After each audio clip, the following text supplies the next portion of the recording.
छन्। यो टुक्का हामीले सानैदेखि प्रयोग गर्दै आइरहेका छौँ। नेपालमा वन जङ्गलबाट प्राप्त हुने काठ तथा जडीबुटीको मात्र सदुपयोग गर्ने हो भने नेपाल अरू देशमा निर्भर हुनै पर्दैन। नमस्कार दर्शकबिन, म हुँ सरू महर्जन। अहिले तपाईँ हेर्दै हुनुहुन्छ नेपाल मण्डल टेलिभिजन र यो हो ललितपुर हस्तकला सङ्घको प्रस्तुति कार्यक्रम मेहनतीका हातहरू। यस कार्यक्रम प्रत्येक बिहिबार बेलुकी 8:30 बजे प्रसारण हुने गर्दछ भने यसको पुनः प्रसारण शुक्रबार बिहान 7 बजे तथा आइतबार दिउँसो 2 बजे यहाँहरूले नेपाल मण्डल टेलिभिजन मार्फत हेर्न सक्नुहुनेछ। दर्शकबिन, हामीले यहाँहरूलाई नेपाली हस्तकलाको बारे जानकारी दिने क्रममा आज काष्ठकलाको बारेमा तयार पारिएको एक रिपोर्ट प्रस्तुत गर्नेछौँ। नेपाली सम्पदा हेर्ने हो भने नेपालमा विभिन्न मठ मन्दिरहरू छन् जसमा कलाकृतिको उत्कृष्ट नमुनाहरू देख्न सक्छौँ। एउटै रुखको काठ प्रयोग गरी पाटी, मूर्ति तथा मण्डपहरू पनि देख्न सक्छौँ। यसको ज्वलन्त उदाहरण हो काठमाडौँ स्थित काष्ठ मण्डप। यही काष्ठकलाको विषयमा तयार पारिएको एक रिपोर्ट प्रस्तुत गर्दैछौँ। आउनुहोस् हामी पनि त्यतै लागौँ।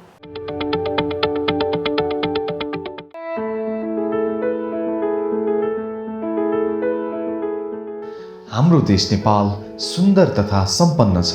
प्राकृतिक छटाहरू जस्तै हिमाल, पहाड, ताल तलाउ, वन जङ्गल आदिले हाम्रो देशलाई सुन्दर बनाएको छ भने अनेकौँ जात जाति, भाषा, संस्कृति तथा सम्पदाहरूले सम्पन्न बनाएको छ हाम्रो देशलाई।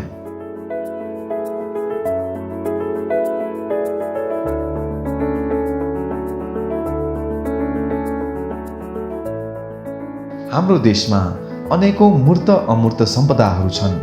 ती सम्पदाहरूले गर्दा आज हामी विश्वको सामु शिर ठाडो पारी उभिरहेका छौँ।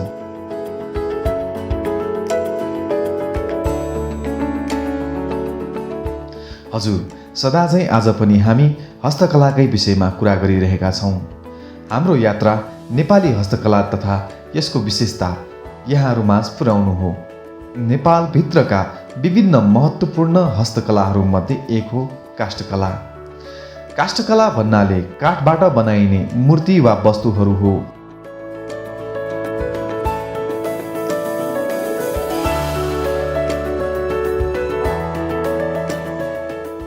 काठमा कलाकारिता प्रस्तुत गर्नुलाई नै काष्ठकला भनिन्छ।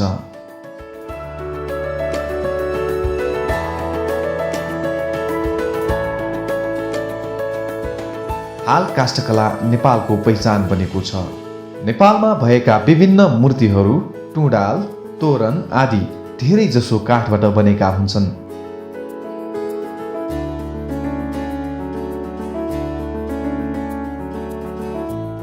काष्ठकलामा गरिएको कलाकारितालाई हेर्ने हो भने भनिन्छ नेपालको मुटुमा अवस्थित सबैभन्दा पुरानो काष्ठ मण्डप एउटै रुखको काठ प्रयोग गरी बनाइएको हो। यस्तै मन्दिरहरूमा हेर्ने हो भने काष्ठकलाको अनुपम नमुना प्रयोग गरिएको हामी देख्न सक्छौँ। काठबाट कसरी मूर्ति वा अन्य वस्तु तयार पार्न सकिन्छ त भन्ने जिज्ञासा सायद तपाईँलाई पनि लागेको होला। हामी यहाँहरूको जिज्ञासा मेट्न यही काष्ठकलामा समर्पित श्री रत्नमुनि ब्रह्मचार्य कहाँ पुग्यौँ र काष्ठकलामा कार्य सम्पादन कसरी हुन्छ भन्ने विषयमा उहाँसँग जानकारी लियौँ। मैले चाहिँ आजभन्दा ठ्याक्कै 30 वर्ष अगाडि 12 वर्षको उमेरमा सुरु गरेको हो। यो मैले अब आफ्नै सञ्चालन गरेको चाहिँ 22 वर्ष भयो। हाम्रो यो ब्रह्मचर्य जुन फ्यामिली भनेको यो ब्रह्मचर्य पहिले भिक्षुहरू पहिला सिद्धार्थ बुद्धको टाइममा, अनि त्यसपछि गएर हामी बुद्ध फ्यामिलीबाट चाहिँ नि विभिन्न ठाउँमा घुम्दै जाँदाखेरि यो काष्ठकला क्षेत्रमा चाहिँ हाम्रो धेरै नै योगदान छ। तर हामीले अन्य कलाहरू पनि हामीले समावेशै गरेर लगेका छौँ। तर यसको विधामा चाहिँ हामी झन्डै आजभन्दा 2500 वर्ष अगाडिदेखि नै फलोअप भएर हाम्रो फ्यामिलीहरू लागिरहेका छन्। नेपालमा यो 32 वटा बैहरू छन्। बिहार भनेको पुरानो बिहार बै भन्छ अहिले नेवारी भाषामा। हाम्रो यो बै भनेको हाम्रो ब्रह्मचर्यहरूको ठलो बसोबास हो। काष्ठकला भनेको जुन काठैबाट बन्ने, जस्तो बाँस पनि यो काष्ठकला क्षेत्रमै आउँछ। हाम्रो मानव जीवनलाई चाहिने हरेक चिजहरू बनाउन मिल्छ। अब डाडु पनि हो, चम्चादेखि लिएर खाने थालहरूदेखि लिएर भाँडा बर्तनहरू, खाने भाँडाहरू बनाएर सबै त्यसमा युज गर्न सकिन्छ। र झ्याल ढोका र यो कार्भिङ बुट्टाहरू युज गर्न सकिन्छ। हजुरको अब घरमै सिँगै घरै पनि काठकै बनाउन सकिन्छ। परापूर्व कालदेखि नै मूर्तिहरू यही काठकै बनाएर चाहिँ हजुरको पुरानो ठाउँमा यही पूजा गर्छन्। पहिलाको मान्छेहरूले जुन यो ढलटको यो स्टोनको भन्दा पहिला नै मैले सुनेको अनुसार जहाँसम्म काठकै पहिलादेखि नै सुरु सिर्जना गरेको भन्ने चाहिँ जानकारी पहिलादेखि मलाई अलिकति ज्ञान भएको थियो। काठमा कुनै प्रकारको कार्य गर्नु अघि काठलाई सिजनिङ गरिन्छ। सिजनिङ भन्नाले काठलाई केही समयको लागि भण्डारण गरिने प्रक्रिया हो, जसले गर्दा कार्य सम्पादनमा सहजता पुर्याउँछ। यो हाम्रो काठकलामा चाहिँ के छ भने हामी काठ ल्याएर सुरुमा चाहिँ हामी यो काठहरू ल्याएर चाहिँ यसरी चाङ लगाएर यो सिजन गरेर राख्छौँ हामी। त्यो किनभने काँचो काठ ल्याएर चाहिँ हामी काठ ल्याउने बित्तिकै काम गऱ्यो भने यो काठ काम सामानहरू बिग्रिन सक्छ। त्यस कारण चाहिँ हामीले यो काठहरू चाहिँ यसरी चाङ लगाएर सिजन गरेर राख्छौँ। अनि कुनै ठुलो अब माथि राख्न नमिल्ने चाहिँ यसरी तल नै राखेर हामी सेभ गर्छौँ। हामीसँग अहिले चाहिँ चाँपको अनि सिसपको अनि अग्राठको हामी 3-4 किसिमको कपुरको पनि हामीले काठ युज गरिरहेका छौँ। तर यो काठ चाहिँ बेस्ट क्वालिटीको काठ हो। मूर्ति वा कुनै कलात्मक वस्तुहरूको निर्माणको कार्य गर्नु पूर्व सर्वप्रथम काठमा नाप मिलाई चित्र कोर्नु पर्दछ। भने यो अहिले बनाउन लागेको चाहिँ प्रोसेस काठ भनेको यो हाम्रो नाम सङ्गति आर्य नाम सङ्गति स्ट्याचु बनाउन लागेको। यो आर्य नाम सङ्गति बनाउनको लागि हामीले काठ तयार गरिरहेको अवस्था हो। काटेर हामीले साइज गरेर यो तलको चाकको भेस यो माथिको भाग सबै काटेर तयार गरिरहेको छ। यसलाई ड्र गरेर डिजाइन गर्छौँ।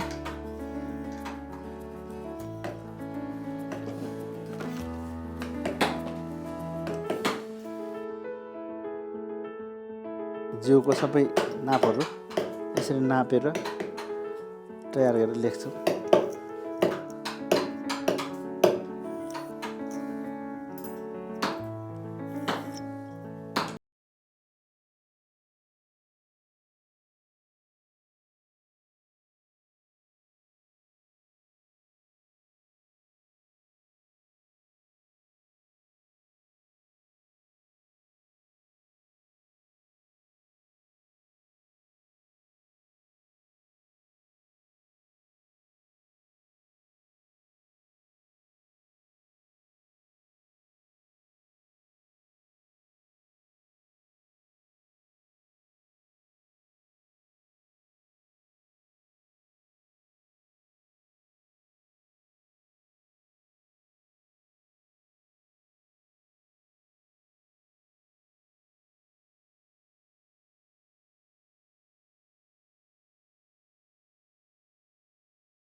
जस्तो यो चाहिँ अब तपाईँको सेप तयारी अवस्थामा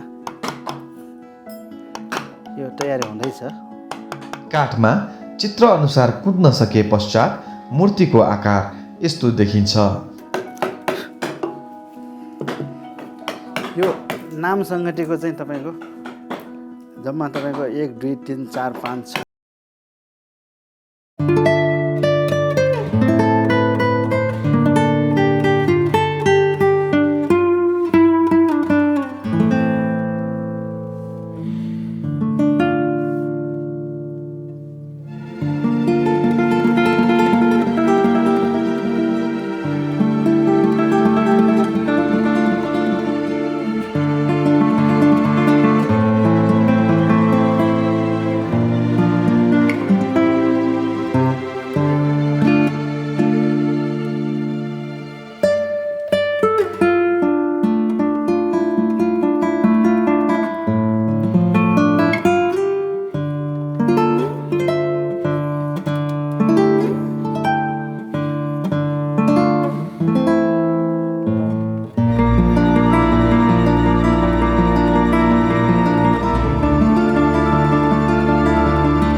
जानकारी गराइरहेका थियौँ। सोही अनुरूप प्रस्तुत छ बाँकी प्रसङ्ग।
देखि 22 वर्षको पेरियडदेखि यहाँसम्म त मैले लगभग 600जना कारिगरलाई चाहिँ मैले काम सिकाएर पठाइसकेको छु। किनभने अब सन्तोषजनक छ, यसमा पुग्छ भनेर मान्छेले छोड्न मन लाग्दैन नि। हामीले ध्यान दिएर यसलाई चाहिँ मेहनत गर्दै गयो भने यसैले चाहिँ हामीलाई सिर्जना गरेर हामीलाई जीवन चलाउनलाई चाहिँ सन्तोषजनकै हुन्छ जस्तो लाग्छ।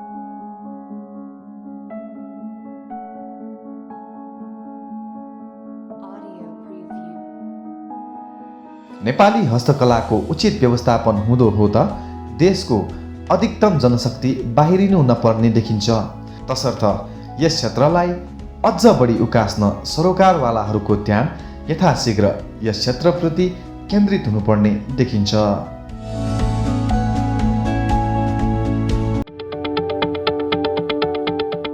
साँच्चै नै भन्ने हो भने नेपालमा कलाकारहरूको कमी छैन। नेपाली हस्तकला क्षेत्रमा मात्र निरन्तर लाग्ने हो भने वैदेशिक रोजगारीको बाटो अपनाउनु नै पर्दैन, किनभने नेपालमै त्यस्ता प्रशस्त ठाउँहरू छन्।